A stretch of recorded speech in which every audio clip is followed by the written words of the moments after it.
Thank you for joining us today. For these things are written as we look at a new book, the book of Amos, one of the minor prophets. Not that they're less important than the other prophets, but that their writings are often shorter.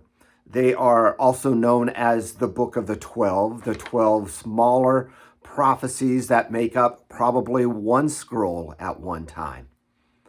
These prophets that we hear, especially Amos, really kind of sets the tone for many of the other prophets and how they would speak. Amos is most likely the second book of the prophets that was written, the first one being Jonah, and then following with some of the later ones. Isaiah, in many ways, takes some of what he learns, what he sees, the style from Amos's prophecy in his great prophecy as well.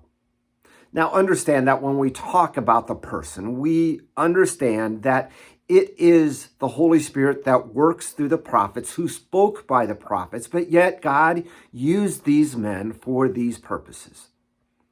Let's begin. We're just going to look at the first two verses of Amos chapter 1. We are going through this much slower than we did the book of Genesis. We are going to be taking about 4 weeks to go through these 8 chapters of Amos. So it will go a little bit slower than we've been used to, but that's okay because there's a lot more we need to talk about. Verse 1, the word of Amos, who was among the shepherds of Tekoa, which he saw concerning Israel in the days of Uzziah, the king of Judah, and in the days of Jeroboam, the son of Joash, king of Israel, 2 years before the earthquake. Okay, Amos, we learn from this, is a shepherd who was called to be a prophet from the village of Tekoa. Now, this is part of Judah in the southern kingdom, south of Jerusalem a bit. You can see it on the map there. And as we understand this, that he is a prophet from Judah, but yet he will be speaking concerning Israel. Yes, some is also against other countries, but his main focus is on Israel, the northern kingdom.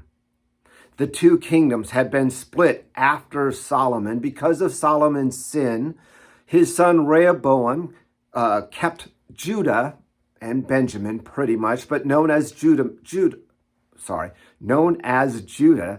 the south. And the 10 northern tribes became known as Israel to the north, or also Samaria as known by their capital city. Now there was dissension among these two for most of the time. Every now and then there would be some harmony, but usually they were not on the best terms. This prophecy was probably written around 760 years to 750 years before Christ's birth. As it says, Jeroboam was king of Israel, Jeroboam II. Uzziah was king of Judah. The exact date of this earthquake that is mentioned is not known. It must have been a pretty important one because it talks about 2 years before the earthquake. This earthquake is actually mentioned also in Zechariah, that it was a pretty well-known earthquake for its time. Archaeologists have found evidence of this earthquake, but yet they just don't know the date of it yet. So what's going on in Israel and Judah at this time? Well, it was a time of prosperity for both countries. There was stability in the kings. Both reigned for decades. So this time of prosperity, a time of stability in the country, but yet there was a lot of concern from the Lord.